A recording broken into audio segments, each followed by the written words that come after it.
E aí, galera, tudo bem com vocês? Animados para o estudo? Preparados para a semana HIT?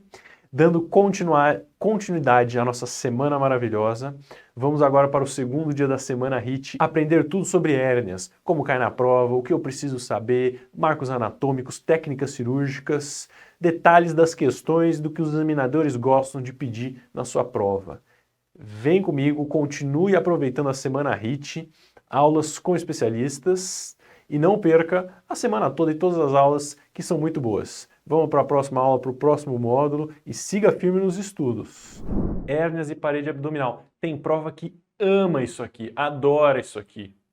Hérnias e parede abdominal. Depois do trauma, depois do abdômen agudo, é o tema da cirurgia geral mais relevante, um pouco mais específico, mas cai demais. Então vamos revisar hérnias, parede abdominal, um pouquinho de anatomia, tudo que cai na prova, bem direcionado. Primeiro tópico que a gente precisa discutir é a anatomia aplicada à região da parede abdominal. Olha como cai na prova, eles adoram perguntar com relação à anatomia, na anatomia da região inguinal, na anatomia das hérnias, eles adoram perguntar isso aqui.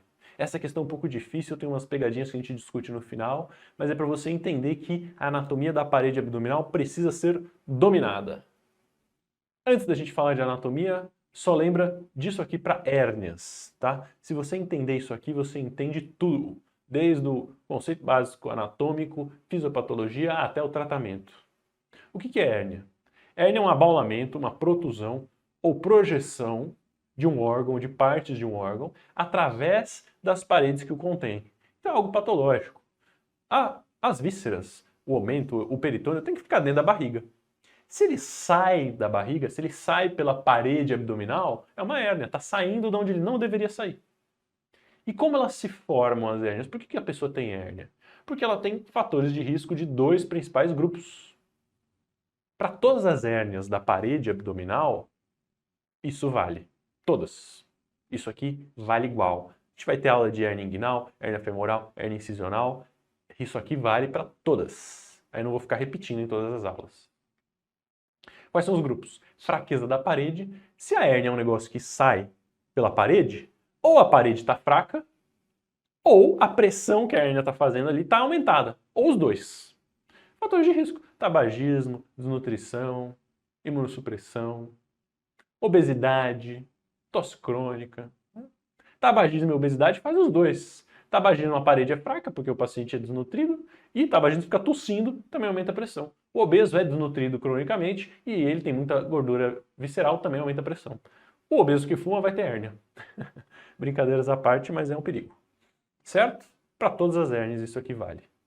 Agora vamos falar de anatomia da região inguinal e da parede. E o que eu preciso saber? Eu já falei, tudo.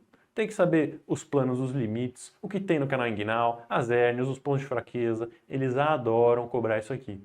E é importante, principalmente para quem vê e trata a hérnia. Revisa, lembra da anatomia da parede abdominal. Lembra os planos. Lembra pele, subcutâneo, aponeurose anterior. Lembra dos músculos, o reto abdominal no meio, o oblíquo externo por cima, o oblíquo interno por baixo, o transverso lá atrás.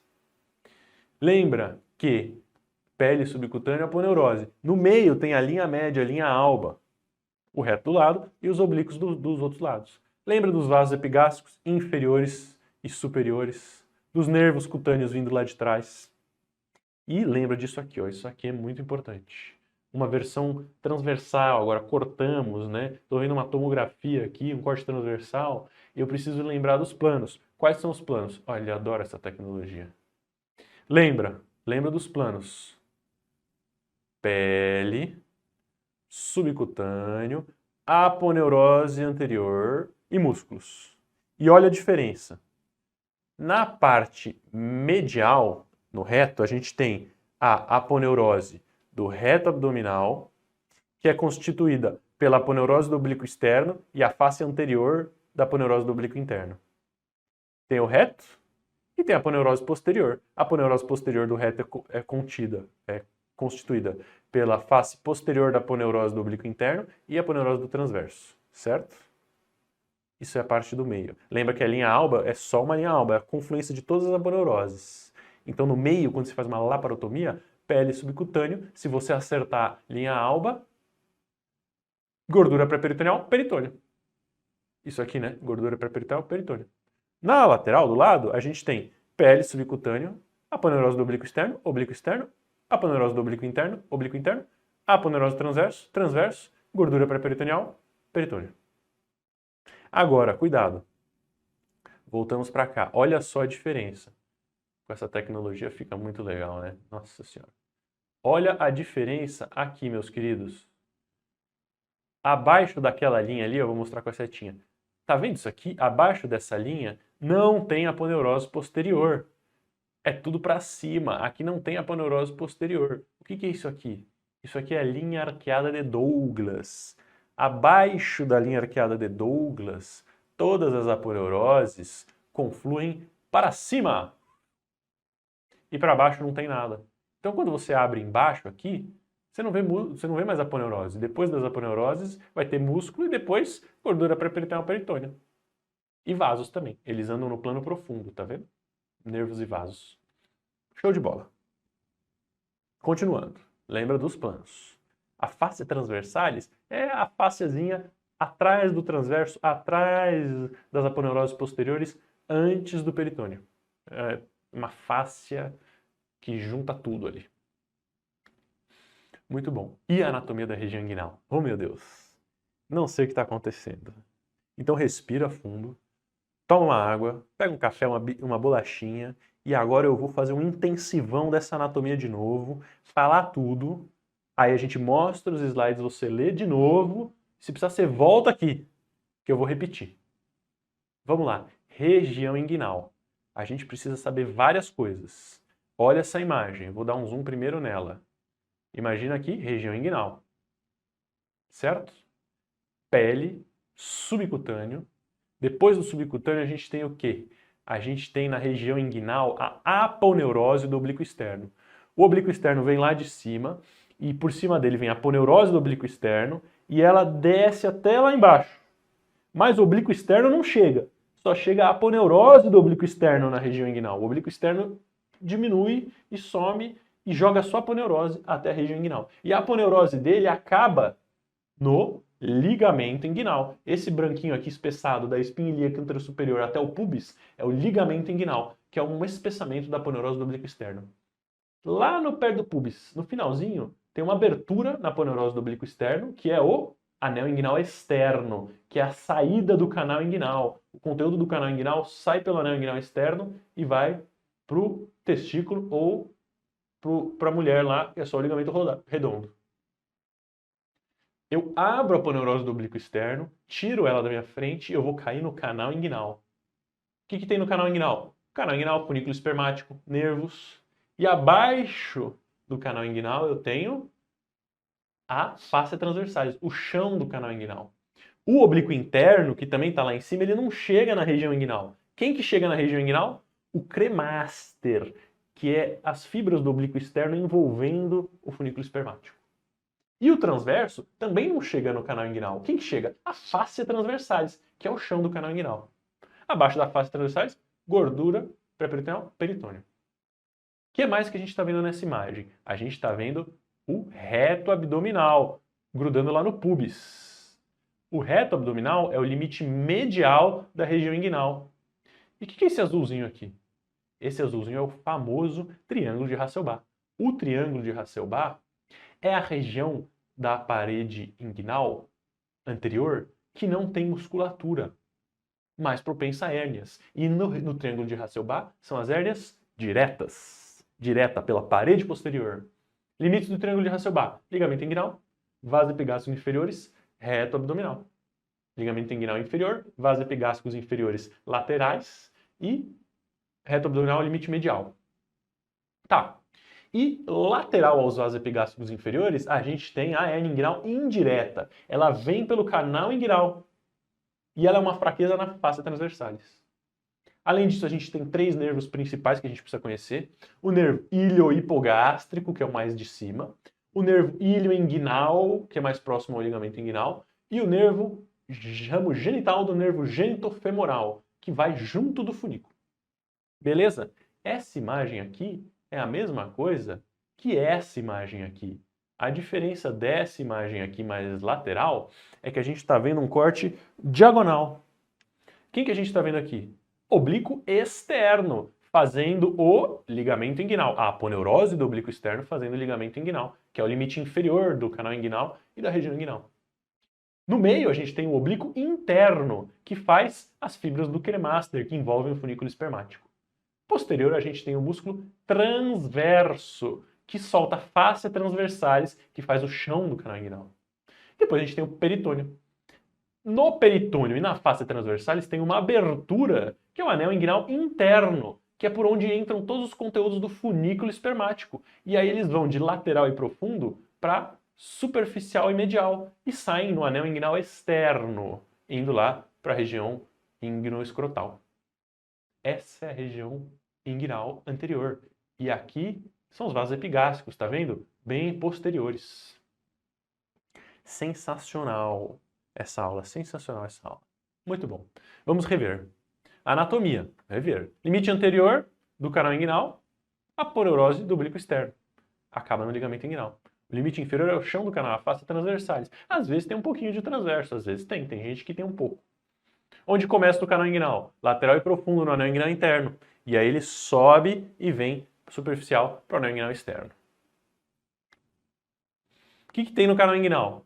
Cordão espermático, com o cremaster envolvendo artéria e veia testicular, ducto deferente, vasos cremastéricos, processo vaginais obliterado e o ramo genital do nervo genitofemoral.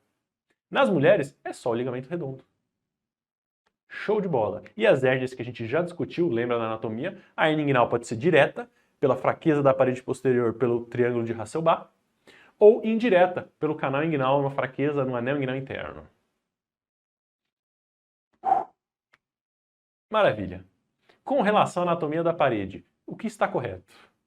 Abaixo da linha arqueada de Douglas, a bainha posterior do reto é formado pela aponeurose do oblíquo interno e pela fáscia transversalis. Negativo, abaixo da linha arqueada, todas as aponeuroses vão para cima. A bainha posterior do reto é só a fáscia transversalis e o gordura peritoneal peritônio. A inervação sensorial da parede abdominal é derivada dos nervos intercostais e subcostais e passam no plano entre oblíquo interno e externo. Não, é mais para baixo. A diástase dos retos abdominais é visível durante a manobra de Valsalva. Não sei. A artéria epigástrica superior é ramo da artéria torácica interna. Sim. A artéria epigástrica superior é ramo da torácica interna. A artéria epigástrica inferior é ramo da ilíaca interna. Ilíaca externa. Ilíaca externa. Artéria epigástrica inferior. Agora, por que a C está errada? O que é diástase de retos? Eu vou... bônus. Diástase de reto é quando os retos abdominais que a gente viu na imagem bonitinho estão afastados um pouco um do outro. Porém, as aponeuroses todas se juntam ainda e formam uma linha média. E a linha média, ao invés de ser fininha, é um pouquinho maior. Isso é uma diástase, tá? Agora, o paciente faz Valsalva, força. A parede dele está íntegra, está normal. Então a parede sobe como um todo. Você não vê a diástase na Valsalva. Quando é que você consegue ver diástase? Quando você pede para o paciente deitar e levantar fazendo força. Aí a diástase pode aparecer. Ou você palpa. Beleza? Show, maravilhoso, show de bola. Vamos só ver mais uma questão. Olha só, e continuar mais um pouquinho nessa aula, é um pouquinho maior, mas é a aula mais interessante para você entender tudo. Vamos aplicar a anatomia mais um pouco. E aí a gente fala de laparoscopia. Marcos anatômicos ainda são mais importantes, sim, porque laparoscopia é muito bom, mas você precisa tomar cuidado com o que você faz. E você tem que saber, olha só, você tem que saber o que é o orifício miopectíneo de Frouchot. O que é esse orifício? O orifício miopectíneo de Frouchot. Ele é a região da parede abdominal anterior que não é protegida por musculatura. Não tem músculo protegendo ali no orifício miopectíneo de Frouchot. Portanto, essa região é mais fraca. A parede é mais fraca, porque não tem músculo. Então, é uma região que tem mais chance de ter hérnias. Por isso que hérnia é muito mais comum na região inguinocrural. certo? Certíssimo. E aí a gente pode ver o orifício miopectíneo de Frouchot pela frente, olhando de frente, ou a gente pode ver por trás. Finge que eu estou dentro da barriga agora e olhando a visão posterior da região inguinal. Eu posso ter a visão anterior, pela frente, que é o que a gente viu tudo até agora, mas eu posso olhar por dentro da barriga, por trás, para entender melhor, com mais facilidade, o orifício miopectíneo de Frouchot. Quais são os limites desse orifício? O limite superior é o arco do transverso e do oblíquo interno, um arco de músculo que gruda lá no pubis. Só que ele não gruda até lá embaixo, ele faz um arco e deixa um espaço vazio aqui. O limite lateral é o músculo psoas. Olha o músculo psoas lá embaixo, lá lateral, é o limite, músculo, músculo, músculo. O medial é o reto abdominal e o pubis, músculo e osso. E o inferior é o ligamento pectíneo, o ligamento de Cooper. Esse ligamento aqui, ó, Cooper, beleza? Esses são os limites do orifício miopectíneo de Frouchot. Nesse meio desse orifício, ó, não tem músculo. É o psoas, é o arco do transverso, é o reto e o pubis e é o pectíneo. Aí no meio não tem músculo, é mais fraco. Ele ainda pode ser dividido, né? Ele pode ser dividido em superior e inferior, porque olha que legal, o ligamento inguinal, ele passa no meio do orifício miopectíneo de Frouchot, porque o limite inferior do orifício miopectíneo de Frouchot é o ligamento pectíneo.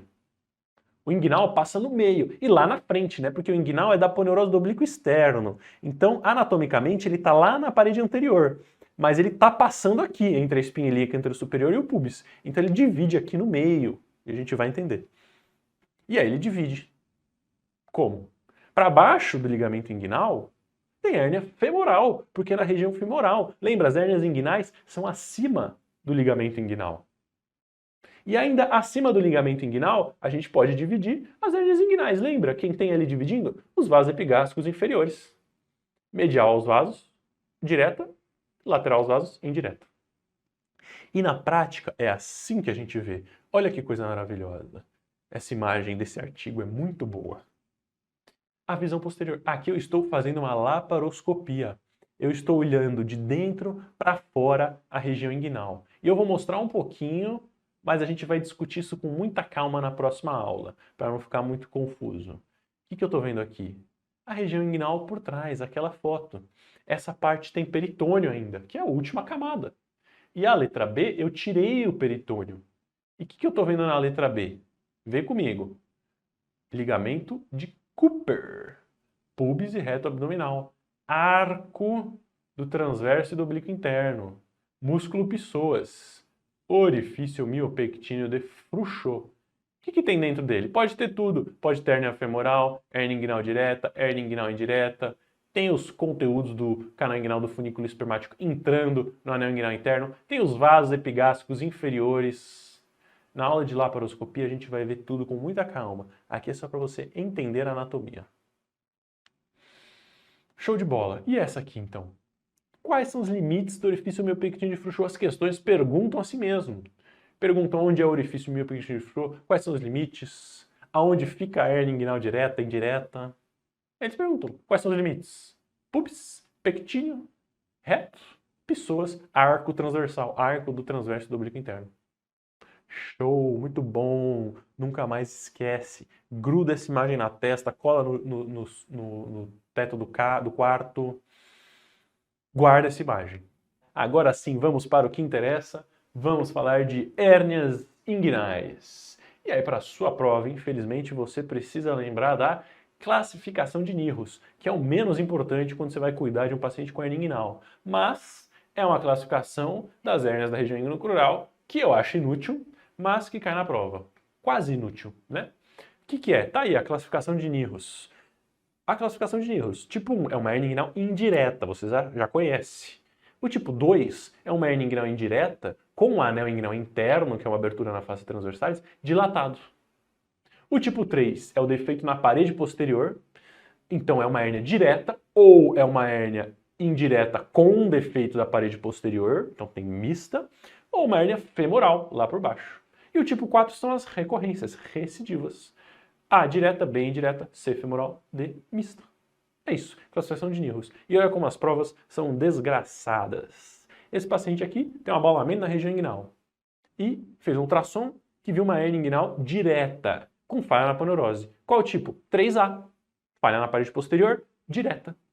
Qual a melhor conduta? Hernioplastia TAP por vídeo, excelente. Tá? Ah, eu não posso fazer Liechtenstein, hernioplastia com uso de tela de Marlex? Pode, só que não é tipo 2. Ah, eu não posso fazer TEP? Pode, mas não é 4B. Eu posso fazer plug? Não, na hernia inguinal não faz plug. Plug pode ser feito na femoral. Beleza? Beleza.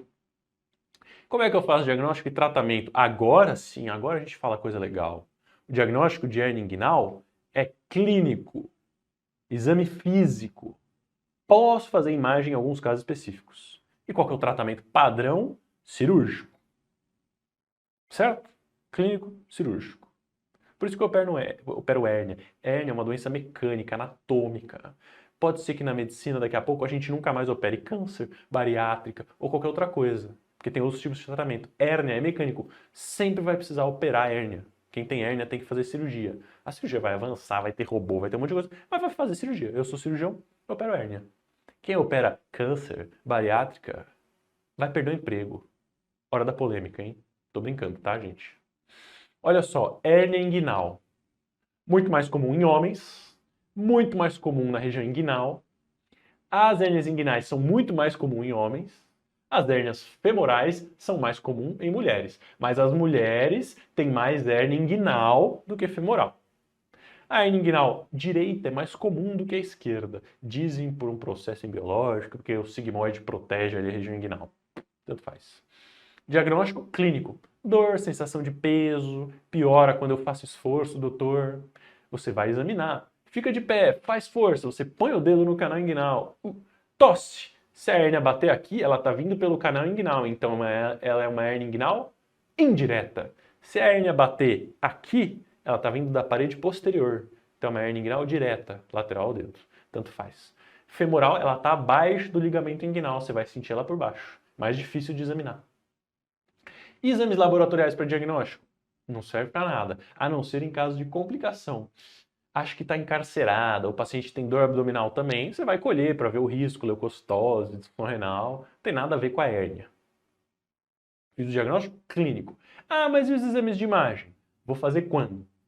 Na dúvida diagnóstica, paciente muito obeso, eu não sei palpar, não consigo, uma hérnia gigante que eu não sei onde mais tem hérnia, como está a parede desse doente, ou hidrocele, pubeite, uma dor parecida, só que examinando a hérnia você não sente, ou planejamento terapêutico. É uma hérnia gigantesca, recidiva, complicada, estou na dúvida, quero me programar melhor para a cirurgia, eu posso até fazer uma imagem. Qual imagem? Ultrassom é rápido, é fácil, é acessível, é barato, é específico. Na dúvida diagnóstica, avaliar o outro lado contralateral, começa com o ultrassom. A tomografia serve para hérnia gigante, hérnia íngeno-escrotal domiciliada, que eu quero planejar uma cirurgia. E a ressonância é o padrão ouro, porque vê todos os planos musculares e adiposos, mas ninguém quase nunca faz, por disponibilidade e preço. Qual que é o tratamento? Cirúrgico eletivo, hernioplastia inguinal. Existem exceções. Quais exceções? Ah, é uma hernia inguinal encarcerada, estrangulada, o paciente está com abdômen agudo, vai morrer. Aí não é eletivo, é cirúrgico de urgência. Ou não dá para operar. É um idoso acamado, cardiopata, Alzheimer. Não tem sintomas. Tem uma hérnia porque você examinou. Vai operar esse cara? Não precisa. Não precisa. Ah, fiz um ultrassom de rotina porque meu médico pediu e o ultrassom viu hérnia na região inguinal. Você examina, não tem nada. O ultrassom se enganou. Ele não viu hérnia. Ele viu uma fraquezinha, um aumento ali do anel inguinal, uma parede mais adelgaçada. O radiologista escreve hérnia. Mas você examina, não tem abaulamento, o paciente assintomático, você não vai operar. Agora, sempre coloca a tela. Hoje em dia, 2023, 2024, tem que fazer hernioplastia com tela, uma cirurgia livre de tensão, é o padrão ouro.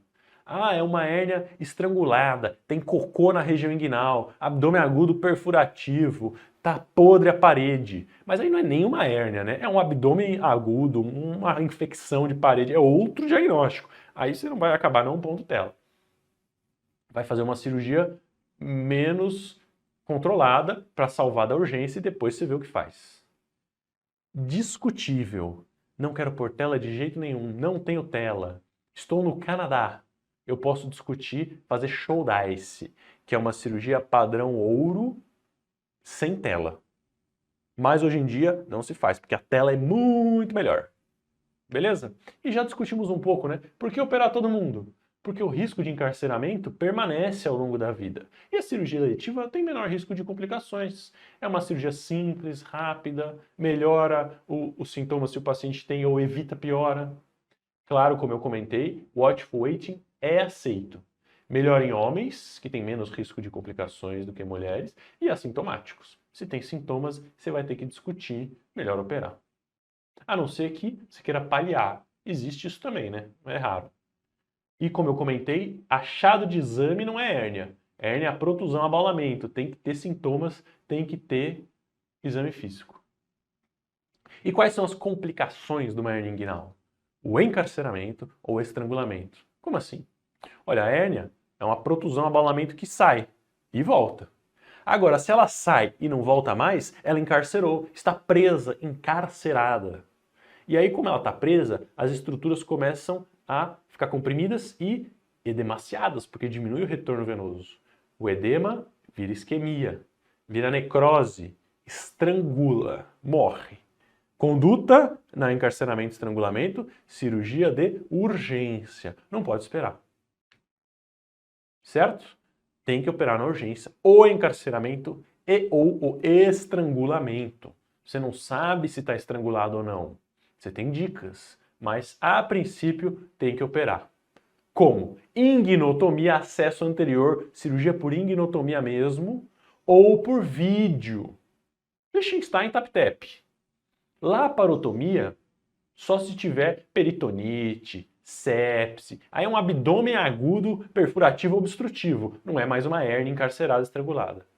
Ah, mas eu vejo o tempo todo, o paciente chega no hospital com a hérnia para fora e a gente põe para dentro e manda embora. Essa conduta não é a ideal, porque ele vai encarcerar de novo. Agora, você pode. Quando? Doutor, saiu e não volta faz 1 hora.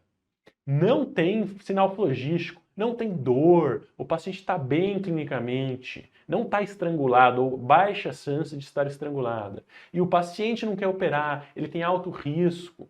Você pode reduzir, se ela reduzir fácil, porque às vezes nem está encarcerada, né? Na verdade, só saiu, está com muita dor, o paciente faz força, ela não volta. Você deita ele, faz uma analgesia, põe de volta. E observa, porque você pode ter reduzido o conteúdo em sofrimento. E ela pode voltar também. Orienta bem. Se eu tentar diferenciar nas provas e na vida, como eu diferencio encarceramento e estrangulamento? Encarceramento é súbito, é agora. Ah, estrangulado já está um tempinho. O estrangulamento pode ter sinal flogístico, tem uma dor intensa em piora, tem taquicardia, leucocitose, pode ter obstrução intestinal, mas pode estar estrangulado só aumenta e não alça. E a imagem ajuda um pouco. Ajuda quando eu tenho suspeita de complicações intraabdominais ou outros problemas. Certo? Mas ó, ela pode estar estrangulada e não ter sinal flogístico nem obstrução. É só aquela dor e aquela duro. Beleza. Último fluxograma para discutir últimas coisinhas. Suspeitei de complicação dessa hérnia. Eu preciso fazer um exame físico, avaliação clínica, dar analgesia, colher exames. Se ele tiver dor abdominal, sinal flogístico, taquicárdico, obstruído, ele tem uma hérnia inguinal estrangulada. Tem que fazer cirurgia de urgência por ignotomia ou por vídeo. Ah, é uma dor muito pequena, não tem nenhum sinal flogístico, eu acho que nem encarcerada tá, ou talvez um pouquinho encarcerada.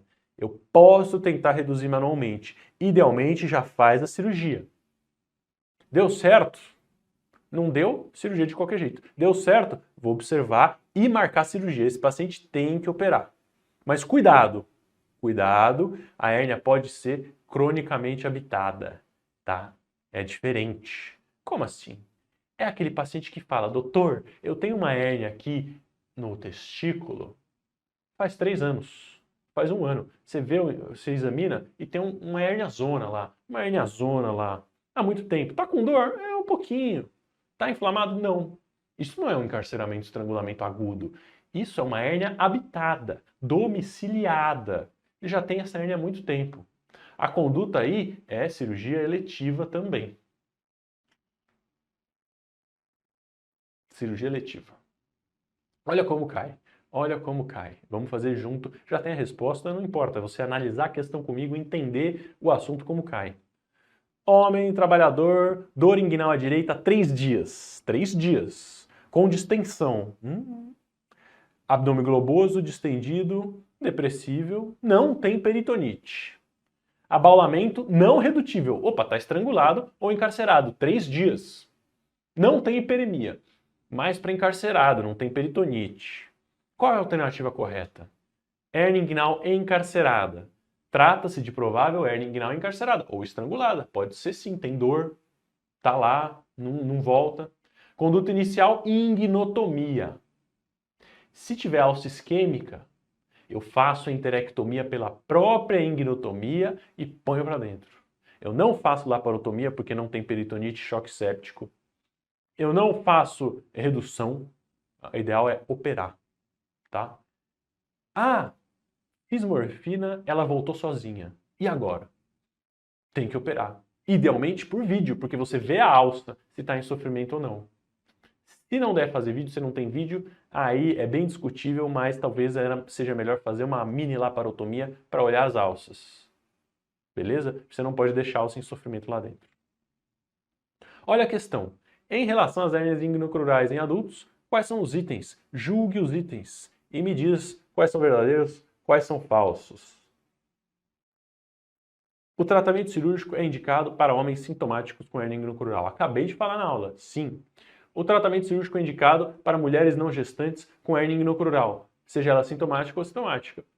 Faz sentido, né? Operar gestante assintomática? Não, é eletivo, espera nascer a criança. Mas depois, mulher tem que operar a hérnia a princípio.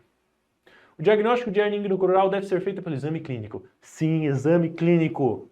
Ultrassom é o exame inicial, em caso que a história clínica é condizente, mas você não consegue examinar direito. Olha, uma alternativa complementa a outra, é a aula do Henrique toda aqui. Os diagnósticos diferenciais, que você pode pedir um ultrassom, são linfonodomegalia, hidrocélico, beite, hernia incisional. Maravilhoso, maravilhoso. Todos os itens estão corretos. Hérnia inguinal, é isso, meus queridos. Essa é a aula de hérnia inguinal. Meus queridos, tudo bem? Acabamos mais um dia da semana HIT de endoscopia. Espero que tenham gostado da minha aula sobre hérnias, uma aula muito legal. E apenas um gostinho do que está por vir de todo o HIT da semana, muito conteúdo atualizado e preparado para vocês. Amanhã tem uma aula boa demais do professor de neuro e a gente segue a semana com todos esses conteúdos top de linha. Espero que estejam gostando, continuem com a gente até o final da semana, até domingão. E qualquer dúvida que vocês precisarem é só entrar em contato, estamos à disposição. Boa noite, bons estudos e até amanhã.